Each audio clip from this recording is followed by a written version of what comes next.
rồi sẽ trôi mãi. Ngóng trông biết bao lần thời gian sẽ qua nhanh nhé, để anh về bên em sau bao nhiêu năm tháng anh đợi mong. Xa nhau ngày hôm qua nhưng sao tim vẫn cứ nhói đau nhiều. Trái đất cứ quay đều, ngày qua rồi cứ đến tới. Vẫn thế thôi, bao nhiêu lời yêu vẫn cho riêng em thôi. Dẫu cho chẳng bên nhau như bao nhiêu đôi lứa bên cạnh nhau, nhưng riêng về đời ta luôn tình luôn có trái tim cạnh nhau. Tặng em bao nhiêu ấm áp mỗi lúc khi gió trời đông sang, mang về cho em đôi tay anh để khi em buồn hay vui. Dù là bao nhiêu ngôi sao tinh tú tận trên cao, nhưng sao bằng bao nhiêu yêu thương như đôi nhân giấy anh tặng em.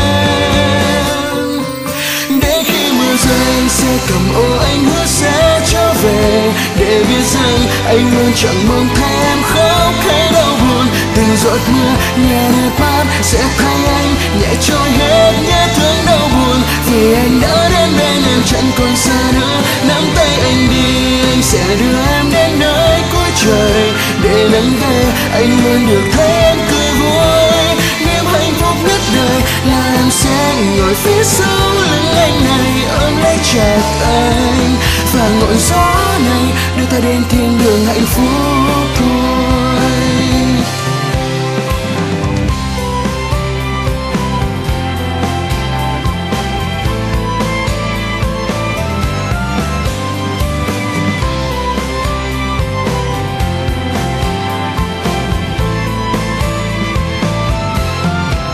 Trái đất cứ quay đều, ngày qua rồi cứ đến tới.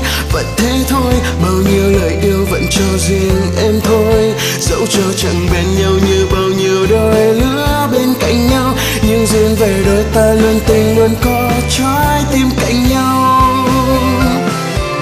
Tặng em bao nhiêu ấm áp mỗi lúc khi gió trời đông sang, mang về cho em đôi tay anh để khi em buồn hay vui. Dù là bao nhiêu ngôi sao tinh tú tận trên cao, nhưng sao bằng bao nhiêu yêu thương như đôi nhân giấy anh tặng em.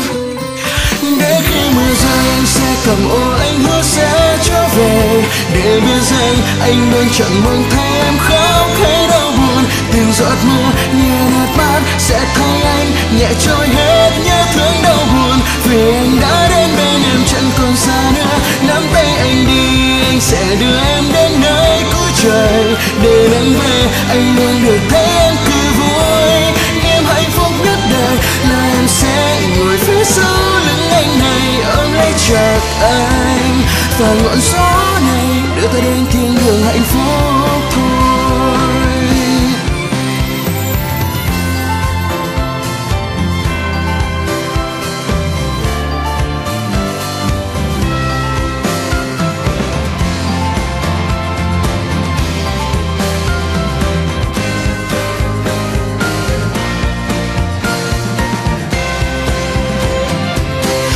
Còn biết bao nhiêu ngày buồn là sóng cao và đêm giông tố, ta bước đi trên đường dài dù khó khăn vẫn bước qua. Hãy hứa với anh tình anh cùng với anh, dù tháng năm ta sắp phai, cùng anh về nơi cuối đường có hoa rơi. Để khi mưa rơi anh sẽ cầm ô, anh hứa sẽ trở về, để biết rằng anh luôn chẳng mong thấy em khóc hay đau buồn. Từng giọt mưa như nước mắt sẽ thay anh nhẹ trôi hết nhớ thương đau buồn. Vì anh đã đến bên em chẳng còn xa nữa, nắm tay anh đi anh sẽ đưa em đến nơi cuối trời. Để anh về anh luôn được thấy em cười vui, niềm hạnh phúc anh cần là em sẽ ngồi phía sau lưng anh này, ôm lấy chặt anh là đôi cánh bay vút lên mây với trời. Và ngọn gió này đưa ta đến thiên